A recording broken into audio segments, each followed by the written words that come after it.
Mr. Chairman, may I have your permission to speak seated? I am afraid I have a fracture on my foot. You are permitted, sir. Thank you, sir. I had remarked that the 2025 Finance Bill reminded me of the garage mechanic who said, "I couldn't fix your brake, so I made the horn louder." This is not governance, Mr. Chairman. This is headline management. These announcements are like modern courtships. Promises without commitment. That's what this government does to us. हमारे किसानों की आय दोगुनी करने का वादा तो आपसे पूरा हो नहीं पाया। कम से कम उनकी सम्मान निधि ही बढ़ा दीजिए। पिछले 6 सालों से ये सिर्फ 6,000 रुपए पर ही अटकी हुई है। This budget is praised for prudence, but prudence without vision or fairness is hollow. It ignores unemployment, it ignores rising living costs, and it ignores inequality, offering little to address the real struggles and aspirations of the Aam Aadmi. The government speaks endlessly of welfare, but its spending tells a very different story. Behind flashy announcements like chronic underutilization and administrative failure. Media reports show that of over 5 lakh crore budgeted for 53 major welfare and infrastructure schemes last year, barely 41% was spent in the first 9 months of the fiscal year. Take the Jal Jeevan Mission, allotted 67,000 crores, it managed to spend an astonishingly low 31 crores in 9 months. The much-touted PM Schools for Rising India scheme spent only 473 crores out of 7,500.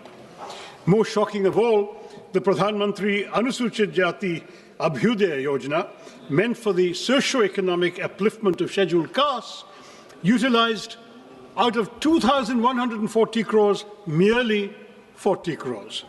This is not governance, Mr. Chairman. This is headline management.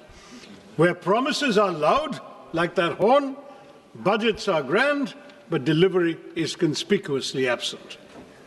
The budget this year has landed with a thud, not because of what it contains, but because of what it omits. Behind claims of fiscal prudence lie a more uncomfortable reality. The Indian state is shrinking, not by design, but by compulsion.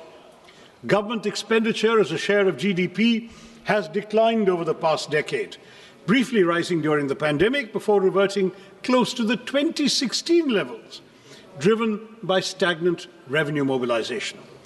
Tax receipts have remained flat relative to GDP.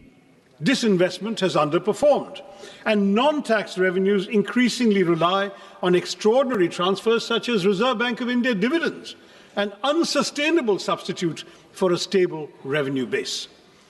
More troubling is the shift in the tax burden towards individuals, bearing a greater share of the tax burden than corporations, despite sharp post-pandemic profit growth.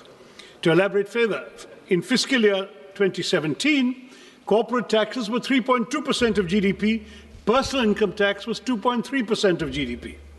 In fiscal year 27, that is 10 years later, they are projected to be 3.1% for corporates and 3.7% for personal income tax of individuals. So your revenue is coming disproportionately from the individual taxpayers. Fiscal consolidation since COVID has been achieved largely through expenditure compression, presenting necessity as virtue and compulsion as choice.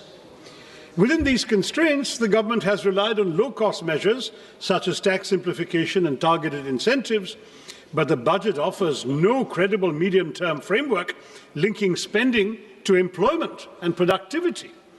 Capital expenditure is emphasized, yet weak demand, stagnant wages, high youth unemployment, compressed welfare spending, and inadequate devolution to states all persist, leaving India fiscally disciplined but developmentally constrained, without the revenue capacity or strategic clarity to deliver real economic security for the Aam Aadmi. This is why, Mr. Chairman, this is what I call an underwhelming budget.